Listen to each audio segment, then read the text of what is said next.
রাজশাহী বিশ্ববিদ্যালয় কেন্দ্রীয় ছাত্র সংসদ, রাকসু, সিনেট ও হল সংসদ নির্বাচনের প্রচারণা জমে উঠেছে। প্রার্থীরা ছুটছেন ভোটারদের কাছে। তারা বলছেন ভালো সাড়া পাওয়া যাচ্ছে শিক্ষার্থীদের থেকে।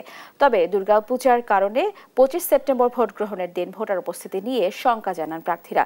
এবারে রাকসু নির্বাচনে 17টি কেন্দ্রে 990টি বুথে 28,901 জন ভোটাধিকার প্রয়োগ করবেন।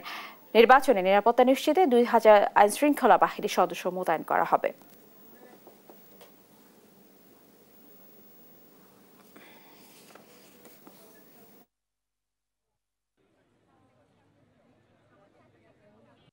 প্রত্যেকটি শিক্ষার্থীর উচিত তাদের যে নিজেদের ভোটাধিকার সেটি ভোট দিয়ে তারপরে বাড়ি যাওয়া। যারা ভোটাররা আছেন তাদের কাছে তারা অনেক আনন্দিত, তাদের কাছে মনে হচ্ছে তারা ঈদের চাঁদ হাতে পেয়েছে, তারা বেশ উৎফুল্ল। যখন আমরা লিফলেট নিয়ে আমরা ভোট চাইতে যাচ্ছি তারা কিন্তু আমাদেরকে সাদরে আসলে গ্রহণ করছে না। অনেকের সেমিস্টার শেষ, অনেকে বাড়িতে চলে যাচ্ছে এবং তার পরবর্তীতে পুজোর ছুটি রয়েছে।